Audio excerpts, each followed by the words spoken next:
بسم الله الرحمن الرحیم. السلام علیکم ګرانو درنو پښتنو. حسین وحید الله خان. ګران مرګرو، په دنیا کې اولاد چې دی دا د الله پاک یو د انسان لپاره ټولو نه لوی نعمت دی. تېره ورځ د پنجاب په یو ښار میاوالی کې یو بدقسمته پلار لګېدلی او خپله ماشومه لورې ویشتې وه صرف او صرف په دې خبره باندې چې یاره زما نارینه اولاد ولې نه دی پیدا شوی. نن زه سوات کې چمتلۍ نومې کلي کې ولاړ یم. ګران مرګرو، زما په څنګ کې ولاړ افتخار دا هغه عظیم پلار دی چا چې د خپل زوی په پیدایش باندې خدای وخت کې د دې خبرې وضاحت وکړو باید که زما لور پیدا شوی وي او که زوی پیدا شوی وي ما به دا پروګرام کولو. ډېر وخت بعد د افتخار خان په کور کې دغه خوشحالي راغلې ده. خو د دې ټول محفل د دې ټول پروګرام تاسو ته ښولو واحد یوازینی مقصد دا دی چې اوس هم په دنیا کې داسې پلاران شته کوم چې د اولاد په کېدو باندې د خوشحالۍ څرګنده کوي. افتخار زما سره ولاړ دی، هغه سره به لږې خبرې اترې کوو. السلام علیکم. جی وعلیکم السلام. زما افتخار احمد نوم دی. دا راته ووایه نن چې دا کوم پروګرام دلته کې شوی دی دا دومره واړه تا راغونډ کړي دي، د ټول کلي واړه دي راغونډ کړي، خلک دې راغونډ کړي دي، نو که د زوی په ځای د لور شوی وی نو بیا به هم دغه خوشحالي وه؟ که فرض که د زوی په ځای مې لور شوی وی نو بیا به ډیفینټلی وه، چونکې لور چې دی دا د الله رحمت دی او د الله رحمت چې سلیبریټ نشي نو څه به سلیبریټ کېږي. دا خو زما زوی وشو. اصل کې دا په میاوالي کې چې کومه یو واقعه شوې وه د دې اصل دا ټول ماشومان ګلالي ماشومان راغونډول د دې دنیا ته ما میسیج ورکول غوښته چې د ماشوم په پیدایش باندې که هغه زوی او که لوري دا نعمت او رحمت دواړه دي. د دوی په پیدایش باندې سلیبریشن پکار دی، په دې باندې شکریا پکار ده. داسې نه شي لکه د دوی سره موږ څنګه چې هغو دوی باندې ډزې وکړې او دا ماشوم چې دی هغه یې شهید کو. نو زه یې د دنیا له پیغام ورکړم چې دا د سلیبریشن کار دی، دا د ماتم کار نه دی. څومره وخت بس دغه ماشوم ستا شوی دی؟ زما د ماشوم دا درېیمه ورځ ده چې هغه شوی دی. جی د واده مو څومره وخت؟ اولنی ماشوم دی؟ دا جی اولنی ماشوم دی زما او د واده مې یو نیم کال کېږي. جی دا راته ووایي هغه پلار چې خپله ماشومه بل اوس ویشتې ده د هغه دپاره څه احساس لرئ؟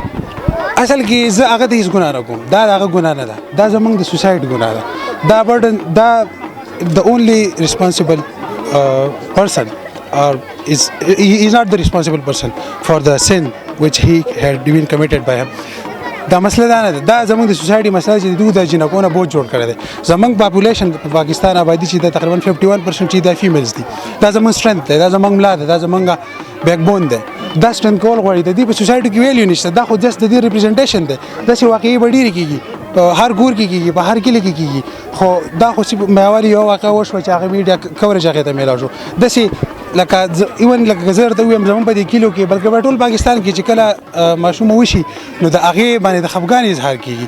نو د هغې مین وجه دا ده چې دا زموږ د معاشرې یو پرسوده زموږ چې پرسوده فرد چې کنسیډر کېږي د دې د وجې نه نو د دوی موږ له فیمیل پکار دی چې موږ دوی زه به دا ووایم چې دوی موږ له سیم ویلیو پکار ده څنګه چې موږ یو هلک له ورکړو دغسې حق ول ورکړو رایټس ول ورکړو. 3 ورځې مخکې پورې یو شادي شده شخص خو یو عام سړی وي، اوس 3 ورځې نه بعد پلار شوی، دا احساس څنګه وي؟ مخکې څنګه احساس اوس څنګه دی؟ اصل کې ما به دا ریالایز کولی د بچو نه مخکې لکه زما ماشومان خپل هاشم ډېر خوښي یو وراره مې ده ورېره مې ده هره باندې ډېر زیات ګران دي. خو کله به مې سوچ کوو چې آیا که پرته که زما زوی وشي نو آیا زه به د دوی نه ډېره مینه څنګه کوم لکه چې ځان مې له ګلټي کنسیډر کوو چې آیا لکه زما مطلب دا دی چې موږ له چې کومه مینه خپل ماشومان له ورکول پکار دي هغه ټول له پکار دي او ظاهره خبره ده چې دا ما ته ډېر زیات نږدې دی نو لږ ډېر زیات خوشحاله یم. تلو کې دغه خلکو له څه پیغام ورکړې کوم چې دې وخت ستا پروګرام ګوري؟ د ټولو ډېره مننه خاص کر د ګرالو ماشومانو چې دوی رالو او زموږ د پروګرام له ښکلا ورکړه او خاص کر زما د ملګري شاته ولاړ مدثر مزمل عرفان الله صاحب دوی زما سره په دې پروګرام ارینجمنټ کې سجاد صاحب دوی ډېر کوشش کړی دی چې په دې پروګرام جوړولو کې د دوی ډېر شکریه ادا کوم د خپل فیملی او اخیره کې دا پیغام ورکوم چې اصل کې زه ما کوشش کوم چې دا کله ماشومان چې نه کوي نو ما یې دوی لکه پرس که تاسو ډېر روپۍ ورکوئ او هلک له ډېر کمې ورکوئ نو دا بخئ دوی نو که پرس که موږ له د دوی حقوق نشو ورکولی که دوی له سیوا حقوق نشو ورکولی نو کم چې دوی ډیزرف کوي پکار دی چې هغه وله ورکړو. صحیح، ډېر زیاته مننه ګران ملګرو. دا افتخار د هغه ماشوم پلار د چا په خوشحالۍ کې چې دا ټول پروګرام چې دی هغه نن را جوړ شوی دی. ګران ملګرو، که لوریانې او که زامنې دا د الله پاک دی په دې کې د انسان هېڅ قسم لاس نه رسي.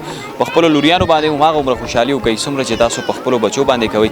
بېشک والدین باندې لوریانې چې دي هغه ټول نه زیاتې خفه کېږي او لوریانې چې دي دا د الله پاک د طرف نه یو ډېر ډېر لوی رحمت دی ګران ملګرو هم د دې سره زموږ د نننی پروګرام د چمتلین خپل سر کې رسي د سر ته رسي زه دا فیل کوم زه ډېر فخر محسوسوم په دې پروګرام باندې چې داسې پروګرام ما وکړو چېرته چې یو پلار په خپلو بچو باندې باید که هغه هلک یو که جینۍ ډېر زیات فخر محسوسوي یو بل پروګرام کې به ستاسو سره ملاقات کوو تر هغه وخته پورې وحید الله خان له اجازت ورکوي د لوی الله په امان